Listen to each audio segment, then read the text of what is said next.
that nobody hears until the sound comes you up. You can kind of hear it, which is like... You can hear it. Yeah. You can hear the banter as it's coming up. But, you know, I like to pretend like they They can't. yeah.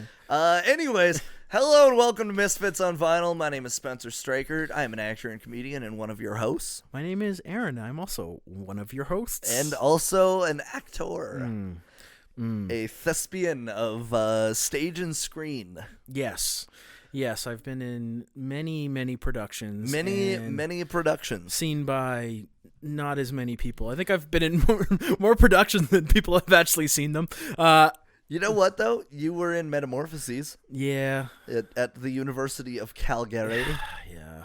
And you were in the Irish play in Toronto. Yeah. You actually got to perform on a real stage when you did that. I did not when I was in that same fucking theater. The reality of my situation is I sold out the grind of being an actor for a steady paycheck and a regular job. Which is honestly very admirable. Yeah. The only time I don't find that admirable is when people try to be actors and then they go back to school and become drama teachers. That I don't find admirable. Then I'm like, I don't have respect for that. You can't even do it and you're going to teach kids. Fuck off. Yeah, I don't really, I don't identify as an actor anymore, but it was a chapter in my life. But I will say this. Okay, now you say that, but if I get a TV show. Yeah. And I write a part for you. Yeah. Will you do it? You know, this was actually the ultimate goal, is just to do none of the work and ride Spencer's coattails to fame while earning a steady paycheck and having my head above water for the in-between years where things are tough. Yeah. This isn't even funny, but in all honesty, I do really admire your drive as a person. And like, I'm being dead serious here. I thought that you were being facetious. No. And this is something I talk about when people ask me like, oh, like, why aren't you doing that anymore? I said, I just don't know if I have that in me to be constantly on all the time and constantly promoting my stuff and, you know, being that type of person. I don't know if that's me. And then also like the non-consistency with money is a big one. And that's something that's, I mean, I think in most people, and why a lot of people leave pursuing their passions is, you know, financial difficulties. Yeah. And I've always like worked and had a job even when I was trying to be an actor. And one thing I love about you is like you could never work a regular job. Like really can't. And it's amazing because I remember when you had that job at the bakery and you were living in Toronto and you had the job for like 2 weeks, if even, and there was a cafe, right? Yeah. And the bakery chef threw a fucking pan at you. Not only that, he was French. So he was yelling at me in French. And all that happened was somebody phoned and they asked, hey, I got a paycheck and I want to make sure that it's going to clear. I had been there for 3 days and that kind of worried me. And so I went into the back and I was like, hi, there's somebody on the phone who they're just wanting to make sure that their check is going to clear. And he turns around, whips a fucking frying pan at the wall beside me and goes, don't interrupt me when I'm fucking cooking. And I was like, okay. And I turned around, I grabbed my coat, and I walked out the front door. I left their till unfucking like manned. And then they phoned me the next day and they're like, why aren't you coming in to work? And I was like, it's kind of German. Yeah, I know. That was like, what is it, a Nazi bakery? Like, I mean, he basically fucking was. He also like I was there for a day and he started like shitting on Asian people. And I was like, I don't really think you should say any of this, and you're doing it anyways. One thing I've learned from like I've worked in warehouses, I've worked like labor intensive jobs, driven forklifts. You don't think people are really like, you don't realize how wild and strange fucking people are until you work at like shitty warehouse jobs, like fucking weirdos, dude. Yeah. I've had some jobs with some really fucking weird and strange people. Okay, we gotta crack our beer. Yeah, let's sure do. I want to continue on that topic for a second. But our beer this week brought to us by our official, non-official sponsor of the podcast, Cabin Brewing. Mm-hmm. It is the 4 Alive Fruited Sour. Mm-hmm. I'm excited to try this because I really liked 3 Alive, the juice. I think Dude, whoa, dude, like alarm bells in my head, dude. This is like named after the juice. No way, dude. Five Alive. Five Alive, bro. Which is like, used to get those in my lunch boxes, and they were like, a good day is when you got Kool-Aid Jammers, a bad day is when you got Five Alive. Ooh. Yeah. Kool-Aid Jammers, the fucking blue raspberry. Oh. Man, that fucked. And sadly, a weird memory of my childhood. A good day was when you got Vienna sausages in the lunch. You're like, oh, this is gross, but I used to drink the juice. Oh, what the fuck is wrong with you? That's so disgusting. I used to slurp the juice, the hot dog water, dude. Of fucking course you would. The fucking hot dog flavored water, you limp biscuit motherfucker. My body is built by Vienna sausage. Vienna sausage juice. It's actually poured very nicely. Sorry, I just had to throw that at me. My brother were talking about that recently. It's like we're like, it's not even like it was like a poverty thing. It's just like we were fucking weird, dude. We just like really like. He's like, yeah. You remember we used to get Vienna sausages in my lunch? I was like, yeah, dude. Did you drink the juice? He's like, yeah, dude. What the fuck? I can't even remember if he said yeah or I said yeah. I don't remember. I know I did. I drank the juice. All right, let's cheers. Let's drink this juice. Yeah, let's drink this juice. I'm cheers, excited Samuel. to try this. Cheers to Sam the Tech Man. Ooh. Oh, wow. It's like my childhood, but alcoholic. Yeah, well, that was my childhood. Trauma. It's hilarious. Okay, you were mentioning though about like warehouse jobs, and then you meet some weird fucking people. Okay, I got a story. So the longest day job that I had. Okay, so like when I graduated high school, I worked as like a ranch hand, a bunch of ranches, right? I was not the fucking best at that either. I knew what I was doing. I just really didn't like mornings. And if there's one thing that farmers and ranchers like, it's getting up at the ass crack of dawn. Yep. And then it's like a requirement for the job. Yeah, and I fucking really don't like that. So that didn't work. And then I moved to Calgary, and I just did like, I was a door-to-door salesman at one point for College Pro Painting. I got really good at selling old people things that they did not need, which in hindsight I feel really bad about. Yeah, I feel guilty about that too. I feel really guilty about that. But you were coerced into elder abuse. Yeah, for financial reasons, capitalism. And then I did like weird odd jobs, but then I worked at a company that sold barbecues and patio furniture. I'm not going to name it because what I'm about to say is going to get really controversial. So I worked there for a year and a half, and I was like a delivery guy, and so I would just go around the city, basically just listening to music, chain smoking in the fucking truck, and then delivering barbecues to rich people's houses, right? And this was like the job. One guy that I worked with, he one day, like I'm getting to know him, and he seemed kind of cool, right? Yeah. And I'm getting to know him, and he mentions that when he was in high school, he threw a party when his parents were out of town. A police officer showed up to shut down the party, and someone at the party fucking shot the police officer with a shotgun and killed him. And he said that to me, and I didn't really know how to react to that because I was like 19. I was like, yeah, that sucks. The fucking like. And I had nothing. Like, I had nothing. And that was early in the day. This is like first cup of coffee.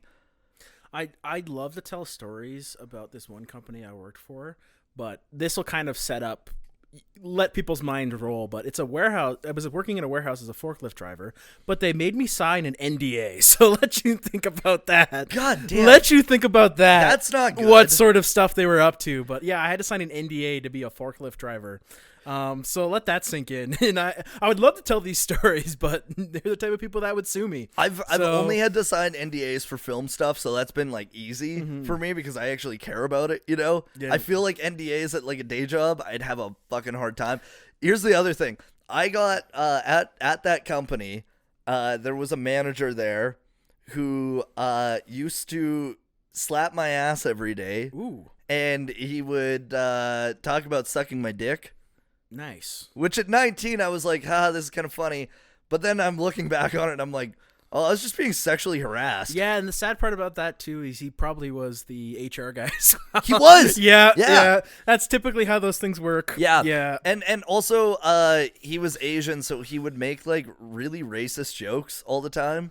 And then he'd be like, "Oh, it's okay, I can say that because I'm Asian." And I was like, "I don't think you can say the N-word." No, I don't think so. I don't that think applies. That does not. No. That doesn't translate. No, I don't think that applies. Although I will say this: when I got fired from that job, I had the best fuck you moment. Yeah. Because okay, so the manager who was like a divorced guy who he definitely. Like, you know, he only got to see his kids on weekends. Definitely wanted to do something else with his life. Worked his way up in this company to become a manager. Wait, you're telling me it wasn't his dream to be a manager of a barbecue company? Yeah, surprising, right? Oh, dude. Like, who would have fucking thought? That was my dream before I wanted to be an actor. See, I've given up on 2 dreams. I'm just really a quitter, actually. I sold myself out twice, yeah. It's not Aaron the actor, it's Aaron the actually no. Yeah, I think like next episode be like Aaron, who was also who at one point wanted to be a barbecue salesman manager, sales lead at a barbecue delivery store. You know what? Yeah. And you know what? I sold my soul to be in the new Game of Thrones Jon Snow. That's show. true. Yeah. You did. Yep. Yeah, I lost my dream. I've really let my priorities lay to the wayside. You've kind of given up on a lot of things and just fallen upwards, which is nice. I like to see a good success story. Not really, because it's more embarrassing to fall up the stairs than fall down the stairs. So just how I feel about it. I don't know. I think that it's better to fall up because you're working against gravity when you fall up the stairs. It's a little more embarrassing. Yeah, but that means it's harder to do. Yeah. But it's funnier to watch. It is funnier. It is funnier to watch. See, there's more of an embarrassing factor, I think, when you fall up the stairs. I would say falling down the stairs is more dangerous, though. But everyone's fall down the stairs. I mean, only if they're pushed. No, I remember distinctly one time holding you by the ankle as you almost fell down the stairs. Oh, God. Yeah. Yeah. We don't have to get into that. It's so funny because Robin brought that up when I saw her in Toronto. She was like, "Yeah, you know what? You were just standing at the top of the stairs. You were fucking like swaying back and forth." And then I was like, "Oh, you piece of shit!" And she just fucking scrambles over like as I'm falling and like grabs me by the ankle. And then I just hear, "Aaron, Aaron!" And like this 90-pound girl is holding Spencer by the ankle, holding my 140 we pound had ass. the steepest stairs of all time. There was a door right at the bottom too. You would have broke your neck. I would have broke my fucking neck. It would have been bad. But you know what? Alcoholism. It's funny. Okay, so. Let's get into the album. Yeah, on Misfits and on vinyl. We always review an album. Yeah, and this one, okay, because we were talking off the top. Yes, go ahead. Kind of makes sense with the title of the album, because we were talking about random memories. Yes, and how we access them. And this album is. Daft Punk's Random Access Memories. Yay! I am really excited for this. This was on me and Sam's top 9 album list on Instagram. And I know you picked 9 because it cropped well in a photo, but it also felt wrong. It did feel wrong. And I also realized there's albums that I would replace in that top list, but it's hard to. Okay, first of all, it would be really easy if I made like my top 50. Yeah. I could do that so fucking easily because I would have like some duplicates from artists and stuff. But if I'm doing 9, I can't really like double up on artists. In all honesty, though, who gives a fuck about our top 50s anyways? That's a lot of scrolling. We're not the Rolling Stone. That's true. You know, yeah. We're not Fanthony Dan Bano. Yeah, we're not the Needle. We're not the Needle. We're not the Needle. Did you see when he made that video about like this message that he got from Drake in his DMs, and he made this whole video about how Drake sent him this vegan cookie recipe, And like he broke it down. It's like a 9-minute long video. And then the next day Drake leaks his DMs and he's like, no, that's not what I did. And what he did is he had messaged him and basically called him a piece of shit. But he fucking just doxed himself because Anthony made this like joke video that nobody was going to fucking... Yeah, no one's going to believe. No one's going to believe. And then all of a sudden the next day Drake's just like, no, that's not what I said. 21. Can you do something for me? Can you bake some vegan cookies for me, 21? Can you do something for me? Can you do something for me? Okay, Daft Punk Random Access Memories. Yes, sir. All right, released May 17th, 2013. Recording sessions took place between 2008 to 2012 at Henson, Conway, and Capitol Studios in California, Electric Lady Studios in New York City, and Gang Recording Studios in Paris, France. It's their 4th studio album. It's a disco, funk, and electronic album. Very late 70s, early 80s love letter in its sound. They said that they were dissatisfied previously with their process of sampling and looping following their last album. So then they did the Tron soundtrack, and when they came back, they decided to work extensively with live musicians. And according to Thomas Banglader, we wanted to do what we used to do with machines and samplers, but with people. Which makes sense, because there was a fuck ton of collaborations on this album. My God. Okay. Chili Gonzalez. He was in for one day, and he said that they directed him like a actor gets directed from a director. Nice. Like they would just be like, all right, now play that piano session again, but like do it with more love. Like it was just like weird shit like that. That's interesting. Gregorio Morador, the pioneer of disco. He wrote and produced many of the hits for... I think it's Giorgio. Giorgio, yeah. Gregorio? No, it's not Gregorio. Gregorio? Giorgio. Giorgio. Marauder, I believe. Marauder. Yeah, you really butchered that. I don't know how you spelt it in the thing, but it's Giorgio Marauder. Giorgio Marauder. He's Italian. Giorgio. Grigori is like the USSR vibes. Yeah. Giorgio Marauder. Yeah, there you go. Usually I'm bad with names. I know, I fucked this Giorgio, one up really bad. You really massacred that, I really dude. fucking butchered that. Yeah. Oh, Jesus Christ. That was bad, yeah. That was really bad. That's okay, I forgive you. Giorgio Marauder. Like super influential disco guy. Italo disco is kind of what he's known for. He's also collaborated on a ton of tracks. I kind of wrote a little section about this. So he's famous for, obviously, he's done some music composing, which I know you'll touch on. Movie composing, sorry. I know you'll touch on. And but he's made a ton of Italo disco songs. He's worked a lot with like Donna Summers as well. And he's done some noticeable tracks. Like he helped write the Flashdance song. Yeah. And he... What a feeling. Dun, dun, dun, dun, dun, dun. Please believe me. Dun, dun, dun, dun, dun, dun. Can't have it all, I'm dancing for my life. Whoa, take your passion. Do, do. Make it happen. Yeah, great song. Yeah. And also, Berlin's "Take My Breath Away," which also a great song, which is a really good song. And I mean, I believe I wrote more, so please you feel did. Free to read away. I also wrote some notes here. I wrote about his film composition though. So soundtracks and scores, including the Academy Award-winning Midnight Express. He also won the Golden Globe for Best Original Score for that, so pretty incredible. Superman 3, which was shot in Calgary. Nice. And that was the one that had Richard Pryor. The intro of Superman 3, you see a bunch of downtown Calgary shots, which is really cool, but it's, it's fucking not Calgary, but it is. Yeah. And then The Never-Ending Story, and my favorite one, Scarface. Scarface, the soundtrack to Scarface is fucking incredible. And the opening 2 minutes, really good. Yeah. Oh, and like, okay, like other parts of it, like the fucking chainsaw scene. Holy shit, that's scored beautifully. Hi, Siobhan. Hello.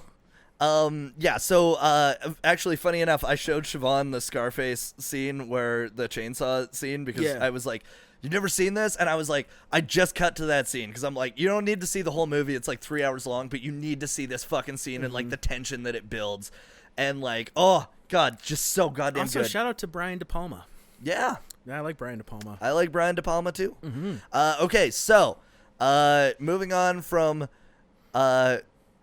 did I write anything Giorgio else notable Moroder in there? I'm trying to think of any other artists I shouted out he worked with. well, Nile Rodgers. Oh, that's the next one. Yeah, he was on guitar. Of the group Chic Disco Legends. Yeah, the Chic. Just Chic. They're disco legends. Sorry, my note-taking is very Of the difficult group to read. Chic Disco Legends. Just Chic. I'm Sorry. highlighting this right now. Of the group Chic Disco Legends. Anyways, he's of Chic. They do the song Le Freak. So she can also Good Times, which is one of the most sampled songs of all time. It's in Rapper's Delight by the Sugar Hill Gang. I know recently Say So, Doja Cat. It's in a Beastie Boys song, Triple Trouble, I believe. And it was also sampled by Daft Punk in Around the World. So there you go. A little tie full into circle. That. Full circle. He also played guitar on David Bowie's Let's Dance. Yep. Worked with Madonna, Duran Duran, INXS, Mick Jagger, Stevie Ray Vaughan, Lady Gaga. Fuck, that's crazy. He helped write Like a Virgin. Ooh. I think I added a little more about that if you want to read through that. Yeah. He helped write We Are Family for Sister Sledge. I'm Coming Out and Upside Down for Diana Ross. You wrote Diane to Ross. Sorry. What the hell? I was typing this on my phone. I have fat fingers. and like a Virgin. And he helped Right. He helped write and record Ram. Random Access Memories. While he was dealing with prostate cancer. Oh. This is something I had put in. Yeah, I learned. So he had prostate cancer throughout the recording process of this album, and he's cancer-free now. He was cancer-free in 2013. Hey. So that's something I just added a little bit. Cancer-free since 13. Yeah, there you go. All right. And then Paul Williams, vocals and lyrics. Julian Casablancas of The Strokes. Yeah, lead singer of The Strokes. He also produced this album as well. Fuck, that's cool. Panda Bear of Animal Collective. Yep. And then Pharrell Williams. Of course. Which I mean, like, there's a lot to talk about with Pharrell. I feel like we could do a whole episode on the Pharrell. Neptunes nerd. Yeah. He's a super influential artist. And The Voice. Yeah, The Voice. Yeah, that's just real big. Not only he's a influential rapper, singer, but he's also a really influential producer. Yeah. He's had his hand on tons of popular music within the past. He's one of those artists that has his iron in a lot of fires. Yeah. And he's really good at keeping them all consistently lit. And when this album came out, this was kind of, I'd say, his real big peak. You know, he was all over the place in this period in time. Not all great stuff like Blurred Lines you can kind of forget about, but his other, musical contributions, he kind of peaked at this point in time, and he was everywhere. I actually have a story about Robin Thicke. Yeah. Okay, and this is a personal connection. Oh, really? Okay, so my family used to have a place in Hawaii that we would go to every year, like before my parents got divorced. And one time we were in a restaurant, and in this restaurant was Alan Thicke and his family. Nice. Now, one of his youngest children, my mom tells me this story, and she tells it with pride. One of his youngest children was running around like a little fuck around the restaurant, and Alan Thicke wasn't doing anything, and I was like 3 or 4 years old. And I was a kid that liked to play by the rules, and I got really upset when other people didn't. Nice. I'm sitting there in my high chair, and at one point, I guess I got fed up, and I turned and I said, "Hey, we're in a restaurant. You should sit down." And Alan Thicke apparently looked mortified. There you go. So there's my Robin Thicke connection. I think that's fucking hilarious. Yeah. What I find funny about that story is you were able to come up with that sentence, but you were still sitting in a high chair. I was still sitting in a high chair. I mean, I did not grow big, but my brain grew quickly. I am a super genius after all. There you go. Okay, so mastered by Bob Ludwig, and he mastered recordings on all the major recording formats for all the major labels. And on his projects, he's worked with more than 1,300 artists, including Nirvana, Led Zeppelin, Lou Reed, Queen, Jimi Hendrix, Brian Ferry, Paul McCartney, Bruce Springsteen, and all in all resulted in over 3,000 credits to his name. Wow. 12-time Grammy winner, 31-time nominee. He also remastered all of the Rolling Stones, CCR, and Dire Straits catalogs. Oh, that's cool. So what's really interesting, though, is all of his Grammys came from like the mid-2000s onward, which is really weird because he had been working in music for a fuck ton by that point. Okay, so Daft Punk's genre influences Italo, disco rock, soul, funk, and house, and it feels like you are traveling through their influences and time periods of their own sound, and it's a great goodbye album. Yeah, I mean, they didn't announce that this was their goodbye until a couple of years after, but it feels like a nice goodbye on the album because they do work with a lot of their influences directly, like Giorgio and Nile Rodgers, who was a big disco guy. But they also feel like they incorporate a lot of their own sounds. Like I said, it's like a bit of a travel through their own discography within this album, and it feels like a really nice send off and a nice goodbye. And it does feel like a cohesive all the way through album. Like there's a consistent theme that runs throughout it. I mean, it's one of the things that, I mean, we're gonna mention about it later, but the Giorgio track is actually like really hauntingly beautiful, and it's like 10 minutes long, and it's he had like you mentioned, like they work with all these people, but they worked with him, but he didn't have any say musically in what was happening. No. They told him to sit there and tell them his life story, and then they took that and then they created music around his life story, and it really complements it, and you kind of get like a feeling through all of his eras of his work. And one thing I like, in which they've done before, I'd say like a little bit on Discovery as well, Discovery is my favorite Daft Punk album, but this is obviously up there with it. But I feel like they balance, dance and, some emotion and like almost ballad-like stuff, but they keep it in a dancey sort of way as well. They're really good at doing that, where not everything is just straight beats, straight dancing, like high energy stuff, where they find a good balance between the both, especially on certain tracks on this album, like you said, Giorgio or Touch. I think there's a nice balance between both. Beyond as well. Yeah. That one does it really well. It's interesting because like Get Lucky, I will say, is like, it's kind of unfortunate that was the single that everybody fucking knew about. In all honesty, it's probably my least favorite song on the album. I would also agree. I don't think that it's very good. I think that it's like it is the one that sounds the most like their OG shit, in a way, but it was like, I remember, because like this album came out when I graduated high school, so I have a lot of memories specifically with Get Lucky playing at parties my first summer out of high school, and that didn't stop for 2 fucking years afterwards. It was certainly beat to death. I wouldn't say it's a bad song, but I think it was certainly beat to death with radio play.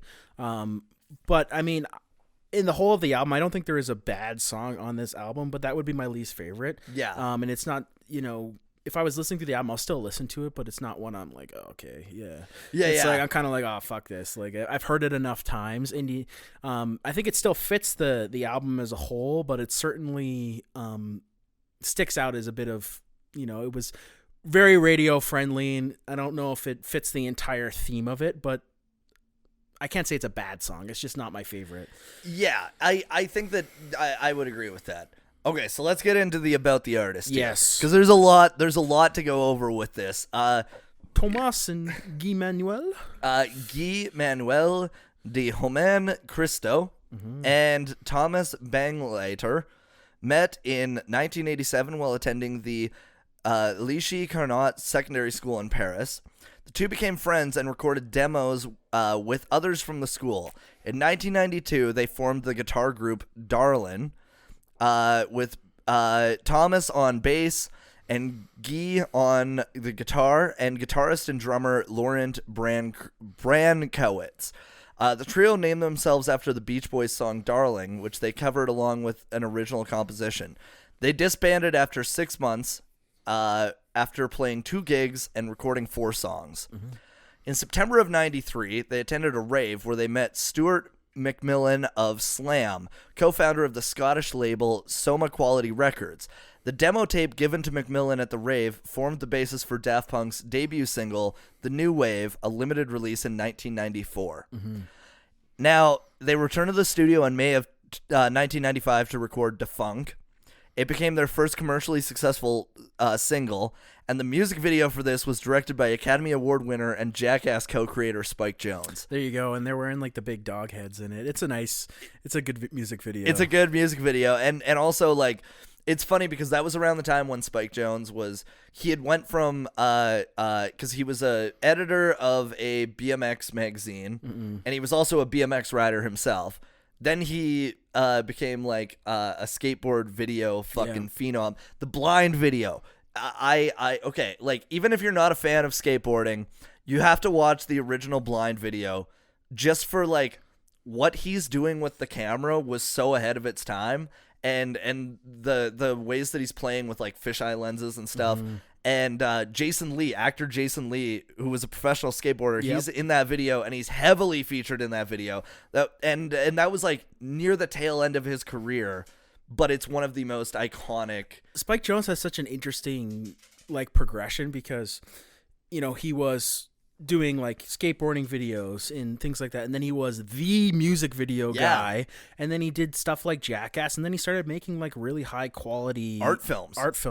It's such a weird, not a weird progression, but an interesting progression of a career. But it's also interesting because like it makes sense in a way too, because he's one of those artists where like you look at him and you're like, oh, like you actually are an artist. Like once you fucking find that you've perfected a form, you just move on. Well, he was applying like techniques, like technical film techniques to, you know, skateboard videos, and that wasn't done before. And then he was doing the same thing with music videos. He was making like really interesting and progressive music videos. And then even like, you know, he did Jackass, which at the time it was ahead of its time. And then like even her's an awesome movie. Yeah, like he's really a really interesting artist to look at as a whole in his career, just for what he did. And like honestly, it's really funny too because like if you look at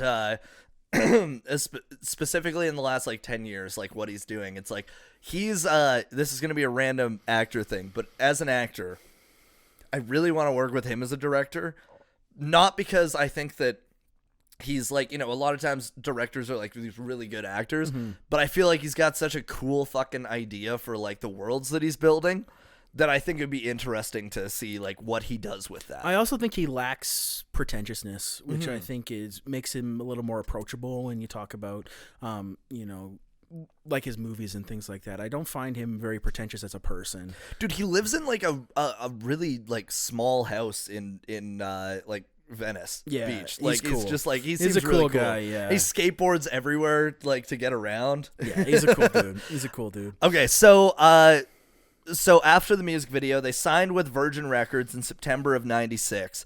In the mid to late 90s, Daft Punk performed live without costumes at various venues. In 1996, they made their first performance in the U.S. at an even further event in Wisconsin. Using vinyl records from their collection, they were known for incorporating numerous music styles into their DJ sets at the time. Then they released their debut album, Homework, in 1997. It peaked at 150 on the Billboard 200, went gold in the U.S. Second album, Discovery, released in 2001, peaked at 23, certified gold. Single, One More Time, named one of the 500 greatest songs of all time by the Rolling Stone. That single peaked at 61 on the U.S. singles, but number one in several countries and on the dance chart. Now, what's interesting about that is, especially for an international group to do that at that time, pretty fucking crazy. Quick, like, Discovery, like I said, one of my favorite albums, but like listen to Something About Us, Veritas Quo. There's some really, really good songs on that album. Yeah, Aerodynamic. Like I really give it a good listen through all of it. Like One More Time, it's a great song to turn up and dance to, but there's so many more songs on that album that are just even better. So I fully recommend that for a good listen, and maybe one day we'll do a review on it because it's an awesome it's a album. fucking really good album, and it reminds me of like my childhood because I remember that was one of those albums that like everybody was listening to. Yeah, even if you weren't like a fan of dance music specifically, it was just so it was so good that it crossed genres in terms of people's appeal. Yeah, it's a really, really great listen. Something else that was really cool with it is that they partnered with the Japanese manga artist Leiji Matsumoto to create Interstellar 5555, which was a feature-length animation set to Discovery. Yeah, which is also really, really good watch as well. Mm-hmm. It's a good one to watch on acid. Never have, but that really fun. Yeah, I believe it. I also have never done that, but I just think that people should try that because I thought you did, and I was like, oh, that's a good recommendation for our listeners. I'm just you know what? I'm gonna recommend illicit substances I know nothing about just to make our audience try it and then tell us about it. Yeah, give us a review. Tell us what you think about it. Their third album, Human After All, was more minimalist and they produced it in only 6 weeks. It was number 98 on the U.S. Billboard. It was 2 times gold in France and silver in the UK. It was their least commercially successful album, but it was also there was a lot less pressure on it than a lot of their other work. It's got some good songs on it too. Robot Rock is pretty good. Yeah. It's got some bops. It still holds up. So on May 21st, 2006, they premiered a film, Daft Punk's Electroma, at the Cannes Film Festival. What the fuck? Oh, did you write something here? I don't think I did I? Okay. Sidebar, directors for Fortnite. The film does not include... Oh, okay, never mind. That's you, yeah. The film does not include Daft Punk's music, though. Midnight screenings of the film were held in Paris theaters starting in March of 2007. Now, after that, for 48 dates across 2006 and 2007, they performed the Alive World Tour, performing a mega mix of their music from a large LED-fronted pyramid. The tour was acclaimed and credited for bringing dance music to a wider audience, especially in North America. The Guardian journalist Gabriel Sestan likened it to how the Beatles' 1964 performance on The Ed Sullivan Show had brought British rock and roll to the American mainstream. Now, here's what I'm going to say. Yes, go ahead. There was an unfortunate trend that followed with them bringing electronic music to North America. Yeah, this is we had talked about this earlier. We disagree on this, but I have to say it. They started a trend that included such artists as Skrillex and Deadmau5. Okay, you kind of like, I personally see a value to Skrillex's music and Deadmau5's music. I don't think I can't say that I go back and listen to dubstep, but Skrillex as a producer and especially his drum work is pretty freaking awesome. Talk about a flash in the pan Bangarang was. Bangarang sucks, and what was it? What's the other song? Oh my god. Shiny Spirits and Nice Sprites. The Far Cry 3 something song. Spirits and Nice Sprites. I forget the name of it. Oh, Anyways, I know what one you're talking about. Yeah, where he samples the cup stacking video. Oh god, that was fucking bad. I think Deadmau5. Yeah, I think Deadmau5 has a lot of value. I think the Deadmau5 is not that great. I think he's got a lot of value. He's also you know what? I might appreciate him as a producer. As a musician, this is where I have a problem with it. This is what I'm going to say. Go ahead, I'll let you finish. There's all of his songs sound the exact fucking same. Same with Skrillex. All of Skrillex's songs sound the same, and all of that EDM shit that came out at the time, and all of these people that were like, "I'm gonna be a DJ Pauly D." That's another that I would put him in that category. See, awful. I wouldn't. Awful. I wouldn't, just because what Skrillex and Deadmau5 have contributed to music is so much more than they contributed Marshmello. No. Yes. I feel like you're a little bit off on this, and I'm going to say it respectfully. You're wrong. I'm not wrong. You are wrong, and I'll tell you why. Because Skrillex as a producer has made, many songs. He's in Jack U with Diplo. He's one of the top drum producers. You know who else was on that song? Fucking Justin Bieber. Yeah, but it was also a very good song. Do you want to make it the Justin Bieber? To finish, you even admitted before the podcast, whether you like to admit this on the podcast or not, that you like that song. So no, the Diplo one I do like. Yeah, that's Jack U with Justin Bieber. That's Skrillex and Diplo together is Jack U. I thought that was Where Are You Now? Yeah, that's with them, and they made another song together as well. Oh, okay. Skrillex is I wouldn't say his music and his dubstep stuff. I can't say I'm a fan of dubstep, but his actual contribution to music is much better. See, but that's what I'm saying. It's like dubstep as a genre. And then Deadmau5 is also a very influential DJ and producer. I can't say you could even put him in dubstep because he never made dubstep. He's not really that. You say but you're wrong. He's never made a dubstep song. That's not his style of dance music.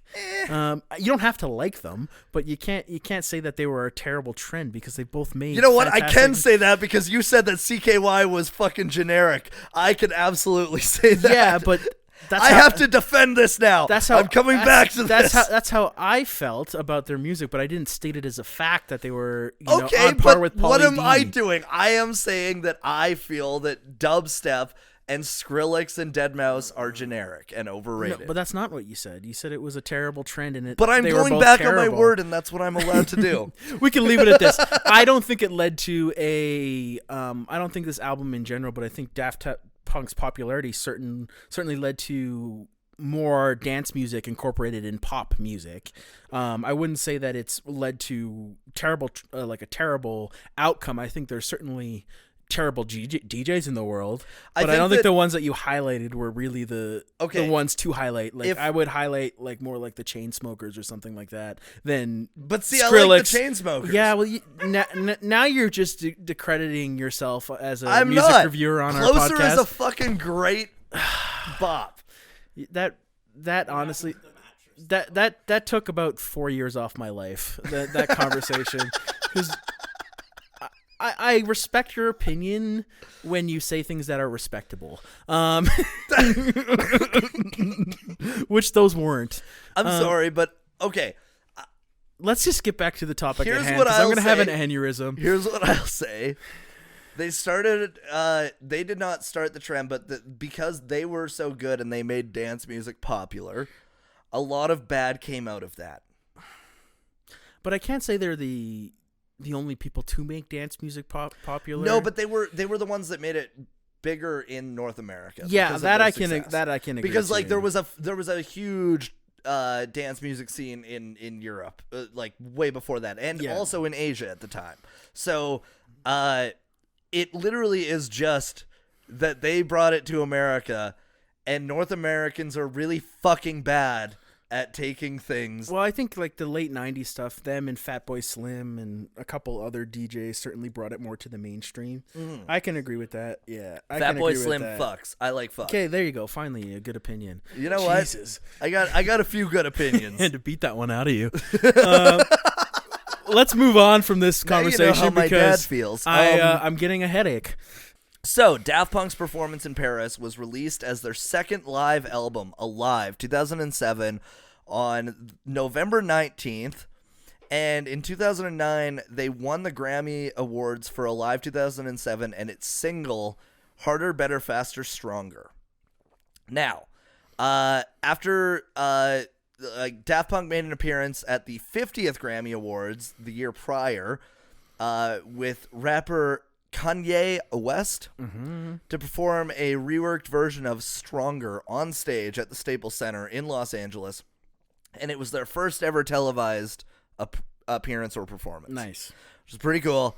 Then they fucked off and made the Tron soundtrack, which is honestly the best part of that movie. Yeah, I would agree with that too. That's a really good soundtrack. It's super fucking good, and they scored it, they arranged it, but it was orchestrated by Joseph Trapanese, which is a really interesting last name. That's a great name. Yeah. Come from a line of trapeze artists. I am Trapanese. Yeah. I don't know if you guys heard that, but Trapanese is a style of Japanese trap music. Oh, that's so good. That's actually very funny. That's that so was funny. Good. That was good. That was the clip of the fucking episode. Okay. Trapanese. Make that, Katy Perry. Okay. Okay, so the band collaborated with him for 2 years on the score, from pre-production to completion. The score contains a feature of an 85-piece orchestra recorded at AIR Lyndhurst Studio in London. And then Joseph Kosinski, the director of the film, referred to the score as a mixture of orchestral and electronic elements. Yeah, that was the best part of that movie. It was not... the original Tron is, like, cool for what it was at the time. And then Tron Legacy was just a bad film. Yeah. But the music was so good. And they made an appearance in that movie as themselves, which is also kind of cool. Like, breaking the fourth wall a bit on that. Okay, so in 2010... they were admitted to the Ordre des Arts et des Lettres, which is a order of merit in France. Now, let's get to notable tracks and singles. Mm-hmm. We already talked about it. Get Lucky, played a lot. Yep. A lot of play on Get Lucky, let me tell ya. Mm-hmm. Too much. I like Lose Yourself to Dance quite a bit as well. I like that. Instant Crush is also a really great single. Give Life Back to Music is Give fucking... Life Back to Music, yeah. Oh, so good. I really think, like, as an album, it's honestly, like, it's better as an album than it is if you're just, like, the singles are good, but, like the songs themselves are good.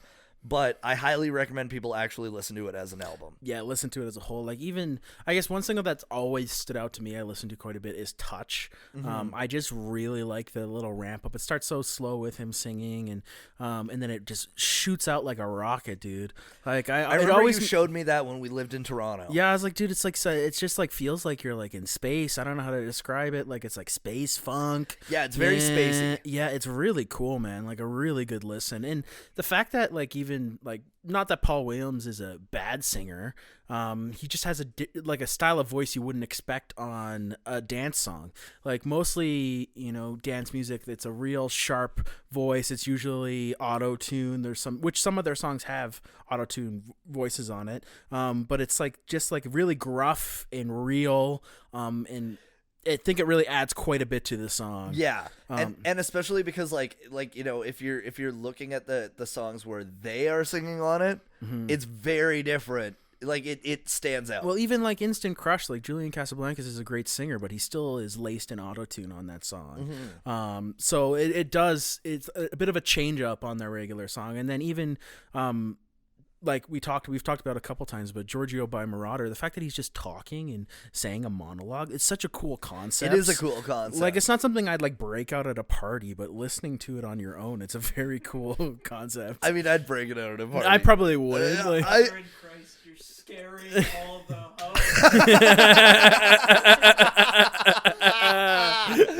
What the fuck, Sam? You're making the clippable moments this fucking week. Yeah, Sam never wants to be on camera, but he's very funny. He's so funny. Jesus Christ. Mm-hmm. That was fucking... My brother in Christ, you're scaring away all the hoes. Yeah. Fuck. Okay.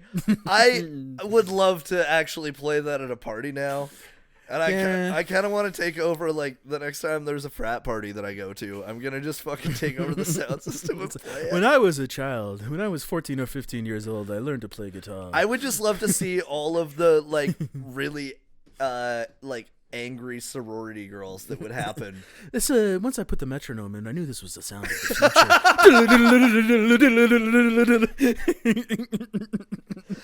I think the thing is, when you're making music, you have to find the layers to it and then place them together in a way that makes sense, like a cake, and then people would just be like, "What the fuck is happening?" You sound so much like Gregorio.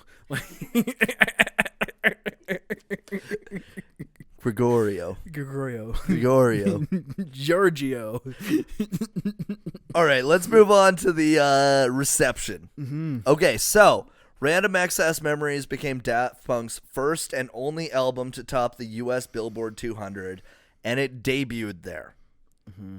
It debuted at number one basically across the world, which is pretty fucking impressive. Yeah. Thriller did not do that. It's I mean, we'll talk about it too, but I mean, tons and tons of great reviews. The Grammys, like won 3 Grammys, like really, it won really 5. 5. Oh, 5. It won 5. It won Record of the Year, Album of the Year, Best Pop Duo Group Performance, mm-hmm. Best Electronic or Dance Album, and Best Engineered Album Non-Classical. Not that it's that big of an achievement, because this was the year that Macklemore's The Heist beat Kendrick Lamar's album for album of the year, beat Good Kid, Mad City for album of the year.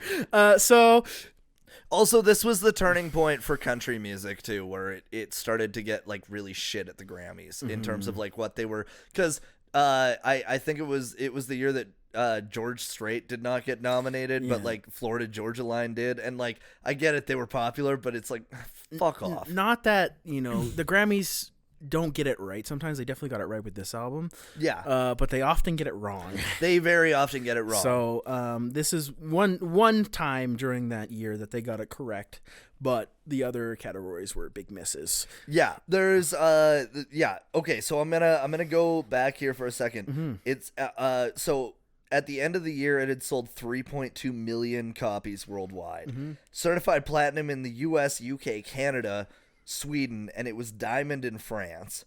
Generally favorable reviews. Q referred to it as, by some margin, Daft Punk's best album in a career that's already redefined dance music at least twice. It is, in short, a mind blower. Aggregate scores. Any Decent Music gave it a 7.9 out of 10, but Metacritic gave it 87 out of 100.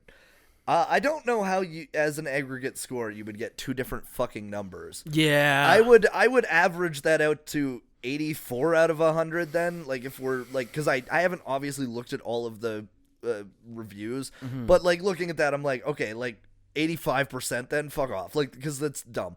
Rolling Stone gave it 4.5 stars, AV Club B+, and Spin was 8 out of 10.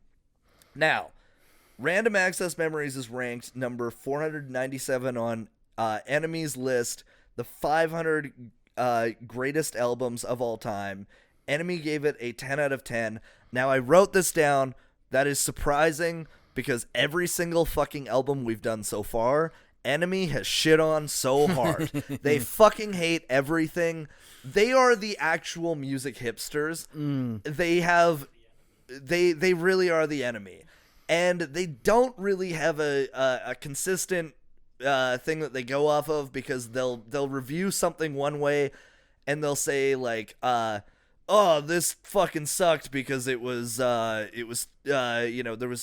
many drum beats in it. And then there'll be another album that's like basically the exact same, and they'll be like, this fucking sucks because there wasn't enough drum beats in it. Like they're so inconsistent. They're looking for things to dislike. Yeah, they're clickbaity fuck faces. Okay. Now, one review that was bad, and I have to bring this up. Aaron Payne of Music OMH. Never heard of it. He wrote, Daft Punk somehow misplaces the wit and light touch that's pretty much their trademark. Instead, these long epics become somewhat tedious, and there is a strong whiff of egoism and self-indulgence. At over 70 minutes, the album feels rather bloated. Quite a few of the songs are too long, or too empty of ideas, or too willing to repeat themselves, or too willing to play to a type. As an Aaron, I think I speak for a group of Aarons. For Aarons? We've disowned this gentleman. He's no longer a part of the club. All right, so Aaron, what's your last name? Aaron Payne. You're in a lot of pain because you're just Payne now. You're not Aaron. Yeah, you're done. You're just known as Payne. You can maybe spell your name as Erin now, but there's no variations of the A version allowed. No Aarons. Yeah. Okay, so let's get into our fun facts. My fun fact, I guess I'll go first here. So I was listening to, I keep talking about this song because it's awesome, but I was listening to Giorgio Moroder talk about the recording of this album in an interview, and he mentioned when he went into the studio, there was 3 different microphones in the actual booth from different eras. So there's one from the 40s or 50s, he said, one from the 70s, and then one from modern times, like a brand new microphone. And each section of his story were recorded on those different microphones. Oh, that's to represent the section of time he was talking about in his life. And he was like, is anybody going to notice this? But he's like, it's so brilliant that they thought about it. He was like, yeah, it's so, like, he walked in, there was a couple different microphones. He's like, what's going on here? Like, is it like to try to get a better sound? But no, they brought these different microphones from different eras to represent the different sections of his life. That's really fucking cool. So their attention to detail on production is untouched, I think, by anybody else in electronic and dance music, and they probably won't be touched anytime soon because they have ideas and they focus on so many specific things within their songs, and they surround themselves with so many brilliant minds that I don't think that anybody will ever come close to touching their attention to detail on their production side. Well, and to do that too on a traditionally their music is played in clubs and everything, and they decide to take a 10-minute song to tell this guy's fucking life story. I think a big part of it too is, like I said, they're working with a lot of their main influences on this album, like we mentioned Nile Rodgers of the Chic, the influential disco group. I can't remember what I wrote down, but Chic. Disco group legends, yeah. Of Chic, I mean, he's worked on many, many big albums, and like his guitar playing is so evident throughout this album. Like it's all over the place, all the big songs, he's on it. But he's a disco legend. He's written a lot of the stuff that inspired them, and then them being European and Giorgio being such a big presence in European music. I'm a pooin'. Okay, go ahead. This is not the first time you shit yourself on the podcast. But his influence on Italian, well, not just Italian disco, but the big dance music at the time where these guys were young and, coming into their own as artists. I think it's just really cool that they brought those guys together to work with them on this album. And that's why I think they gave Giorgio such a wicked tribute. Yeah. Also cool that he's still alive. Yeah, it is cool. It's really cool. Okay, my fun fact, I got 2. Go ahead. Random Access Memories entered the Canadian albums chart at number 1 with 46,000 copies sold in its first week. The biggest one-week sales total in Canada in 2013, which I thought was pretty cool. That is very cool. Second fun fact, their last ever live performance was at the Grammys. Wow. So when they won, that was the last time that they performed together. And I guess I have the other fun fact, too. Like, they both have released, we were talking about this earlier, they both have released music, like Thomas and Guy Manuel have released music on their own, but it's not overly popular. Like, I was looking more into Thomas's stuff, but his stuff has got like a couple thousand views on YouTube, but he was recently spotted in a Lil Nas X TikTok in the background working on a song with Lil Nas X. So he might be coming back and doing some producing and making some music on his own for more mainstream audiences, because a lot of his stuff in the his solo stuff is very specific, certain types of dance music, but listening to them both separately too, it kind of is interesting because Thomas feels like more like the drive, the dance part of Daft Punk, listening to his solo stuff, where Guy Manuel is more of like the soul. It's a really interesting when you listen to their individual music, you can see when they came together why it worked so good, because they both focus on different stuff in their own solo stuff. So when they come together, it bonds really well, but listening to them separately, you can get why they work so well together. So I'd recommend that to people that are into Daft Punk to listen to their solo stuff. Yeah, no, that totally makes sense. I think it's really funny. So like Lil Nas X, I gotta take a side note here. So when Old Town Road came out, I'm sure you know about this, but for those that don't know, it was initially on the country charts. Yeah. And then Billboard and like the Recording Academy and all of these places, they were like, that's not a country song. So they took it off the fucking country charts. So he literally just contacted Billy Ray Cyrus and was like, hey, do you want to do the chorus? And then put it back on the country charts. Now, what's really funny about that, looking at what was on the country charts at the time, it was a lot of that like really bad new country hip hop where it's like, what do they call it? Bro country? Bro country. Yeah, I hate bro country. Like what's his name? There's one guy, Sam something. Sam Hunt. Yeah. And then there's Florida Georgia Line. Morgan Whalen. Yeah, they're all like bro Thomas country. Rhett. They're all really bad. They're the okay, bit of good news. Florida Georgia Line broke up last week. Oh, jeez, thank God. I gotta say that's something for the snaps, because, and I'm saying this, we're both Sturgill Simpson fans. So in 2017, he got snubbed at the Country Music Awards, and so what he did is he went and stood outside the Country Music Awards, like the arena that it was being held in, and he busked. while people were going That's in. cool. And the whole time he was like, yeah, I really hope Chris Stapleton wins. He's the only real country artist in there. And that's all he did. It's the most badass thing that he could have done. Well, just like even like I am a fan of country music, just the way country is now, it's like the snap beats, everything sounds so similar. I feel like it's in a transition, but it's not a good one. It's not a good one, and there are some really good new country artists that are coming up. Casey Musgraves is great. Amazing. Coulter Wall is fucking Stapleton's phenomenal. good. Stapleton, Sturgill Simpson. You've got like yeah. Like there's so many good artists. Winchester 49. They're kind of like more southern rock, but they would fall into country. Mm-hmm. There's a lot of artists like that I think need to get more of the spotlight. Yeah, because they're more traditional to the genre. I just think as a genre in a whole, like if I listen to country radio, I won't enjoy it, but if I listen to country on my Spotify, I enjoy it so much more. And it's not even just listening to old country stuff. Just certain artists now, the stuff that's getting radio play, it's like a weird country pop mix mash, and it really doesn't do anything for me like at all. And I will say that there's like, it's weird because there's I would say up until the 90s, each decade had a very distinct sound. Like you got like the 50s Hank Williams, you got like the 60s like Johnny Cash and like outlaw country kind of thing with like Loretta Lynn, and then you got like the steel guitar fucking ballads of the 70s. Yeah. Then you got the 80s, which was like a little bit more upbeat, and then the 90s, which you had like Brooks and Dunn and stuff like that. There was amazing music in all of those decades that holds up. Not so much nowadays. Yeah, I don't know. It's sad. Like it's in a bit of a sad state, and like everyone likes to be like a country music hater. Like people are like, oh, I like all types of music except country. Which I'm like, you just didn't listen to the right Which type. I don't think is a valid opinion, No. because I think the way country is now, you can dislike modern country or what's getting radio play, but as a whole, I don't think it's a bad genre of music. And I don't know how he got into country off of Daft Punk, but I think it's a valid. Yeah, I think it's a valid conversation. Also, Amy Nelson. Yeah. Phenomenal country artist who lives right beside me. There you I go. won't give away my address, but that's... Shout out to Amy. Yeah.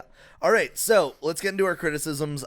We actually had opposite criticisms on this, which I didn't notice until we were about to record. So for me, like one of the things that I always find a little bit annoying is lyrical repetition, and it's not bad on this album. Like it's not like it's repeated as much as like some of the other electronic music and stuff, but lyrical repetition is one thing, and it's so minor on this one that I'm only bringing it up because I've talked about it before. One track I can definitely agree with you on is Lose Yourself to Dance, like the come on, come on, come on, come on, come on, come on, come on, come on, like that gets very repetitive. And Get Lucky. Yeah. Those two, it's the same lyrics over and over again. But I think again, it's a valid criticism. I'm putting that as like a minor one. Now, where we completely disagree is I think that everything can always be shorter.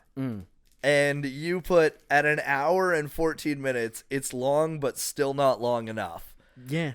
Now, I have to say, like, my criticism, I think both are valid because you love the album, and I'm looking at it more like, okay, during the pandemic, ran a film festival, watched literally thousands of short films, and every single one I was like, this could be shorter.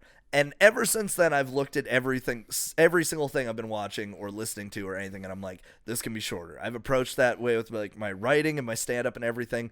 Everything can be shorter. And I was like, that's the one thing is that, like, because I listened to this album 4 times in the past week, and it felt like the second time I got to like touch or beyond. I forget where it was in the album exactly, but I could feel myself losing my attention to it. And why I said it, because I've been listening to this album like close to 10 years. I've been listening to this album, I'd say pretty regularly. Can't say all the way through for all the time, but I listen to certain tracks. 10 years later, I still listen to the album. and I would love to have had more to listen to because there's nothing else coming, which is the sad part. As of now, there's nothing else coming, and I can listen through all of their music, and I'll listen to Discovery on repeat, and then you can go to the next album and you're like, oh yes, there's you can see the progression, you can see the movement. But I would love to have seen whether this album has 3 or 4 more tracks and they make another. I'd love to see where they go next. That's kind of like I've listened to all of their stuff so much that I still have the urge for more, which I think is a testament to them as musicians, that even though they've given us so much and made so much quality work, that you can listen to it on repeat, yes, but you still have the urge for more.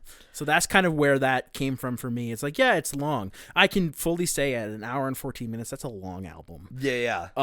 Compared to that is the longest album we've covered. Most albums are coming in 30 minutes, 40 minutes max. Yeah. Like most albums are like a tight 30 minutes. 35 to 45 is about the average.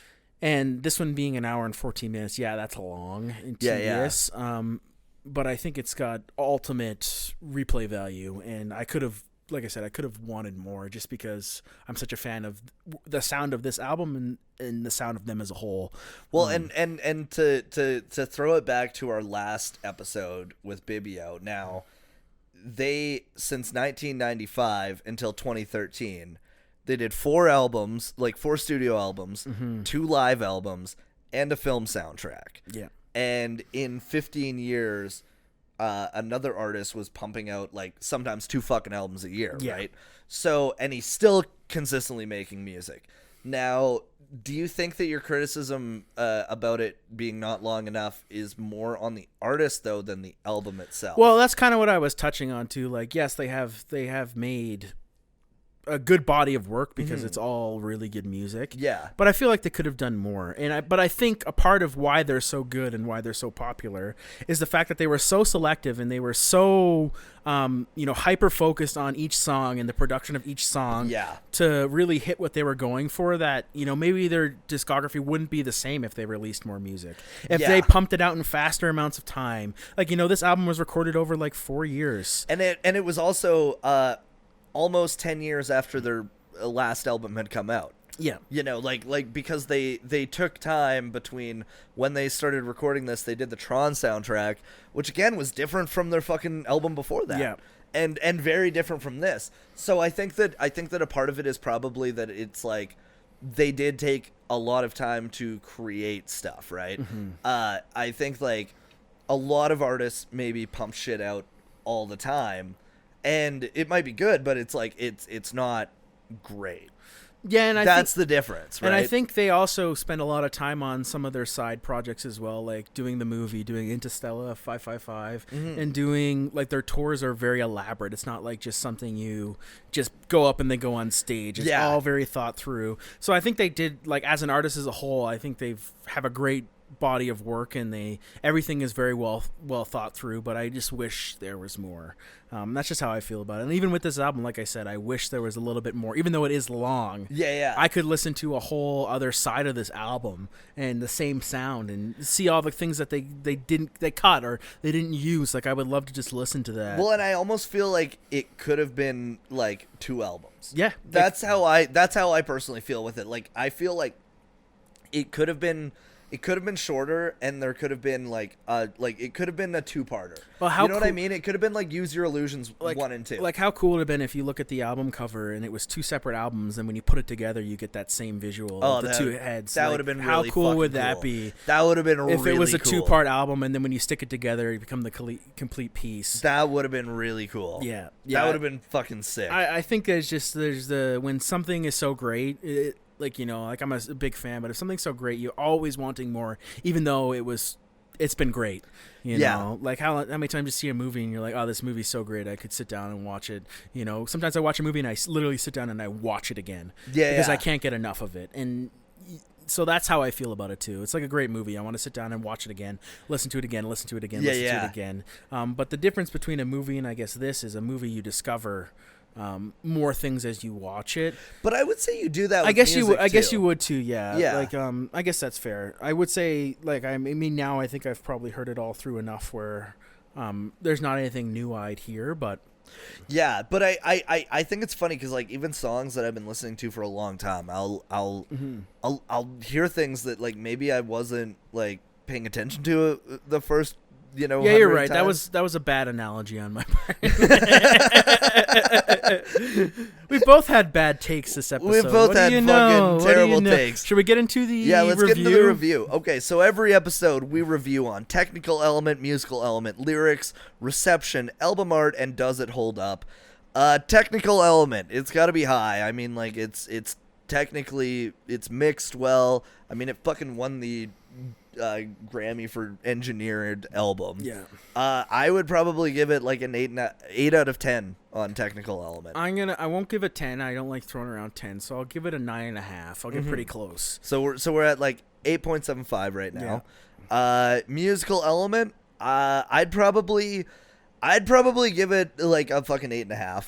I'm gonna go 9 with that. 9? Yeah, because I like the blends of sound they give, and I like like I said before, their direct callbacks to their influences is really, I think, really well done. Mm-hmm. Okay, so we're still at 8.75. Lyrics, I would drop it a little, but not too much. The Giorgio track bumps it up a ton for me. Mm-hmm. But it is the sometimes repetition of the lyrics, so I would honestly say 6.5 out of 10. I can meet you with there on that because it's not an album for the lyrics either. Yeah. So I could certainly meet you at a 6.5. That's fine with me. Yeah. Like it's not an album. It's not a lyric based album, so you're not focusing on the lyrics. Yeah. Per se. So we're at 7.75 right now. Reception, I mean, it was fucking 10. So you can't give that 10s. Yeah. So we're at 8 again. Album art, I'd probably give it a 7 out of 10. It's good, it's iconic, but it's like I don't know how to describe it. It's like if I saw that at a record store, if I didn't know Daft Punk, I don't know how inclined I'd be to pick it up. Did you see the inside of it? I did see the inside of it. So I don't want to lose any records this time around. Oh, this time you're gonna be careful. Yeah. I would rate it much higher. I would probably give it like an 8.5 or a 9. It's truly iconic, and actually I saw something the other day, which shout out to Etsy, but they had the robot heads but for planters of plants, and it was really cool. Oh, that's cool. It was really cool, so I probably will be buying those for myself. So I give it higher. I'm gonna go a 9. Okay, so we're at 7.75. Does it hold up? I would say yes. Absolutely. All right, so 7.75 out of 10. Can we make it 8? 8 sounds better, because I don't know if I think it deserves an 8. I don't know if your math is like, because Banana 7, like, I think an 8. I got to give it an 8. I will put it out there. Technical element, just for the microphone thing for Giorgio, it's a 10 out of 10 on technical. Like, they put so much. Okay, I'll give you an 8, but you're not getting 10 out of 10 on technical. We'll give it an 8. I think I think an 8 is an honest review. We'll give it an 8. I'm coming in for my one time. It's an 8. Okay, that's your 1, though. You only get 1. And if you do it again, I'm hitting you with the newspaper on the fucking nose. Back in the closet. Back in the goddamn closet. Back in the closet, tech boy. You get 1. But I agree with Sam. I think it's an 8. I think I think it's an 8. I think that's fair. Yeah, that was good. That was fun. I got a little serious this episode because I'm passionate about it. No, I get that. I'm also passionate about it. I still love you. I still love you too, even though you don't like CKY. Thank you guys for listening. Anal contusions. Thank you for listening to this episode of Misfits on Vinyl, hosted by Spencer Streichert and me, Aaron Walsh, and of course produced by Sam the Tech Man, Sam Lindsay. If you like us, please rate us, subscribe to us, share us. Our socials are Misfits on Vinyl Podcast on Instagram and TikTok. If you want to send us an email with any suggestions or criticisms, we love that shit, so send it away. It's misfitsonvinyl@gmail.com. We love you guys. Thank you.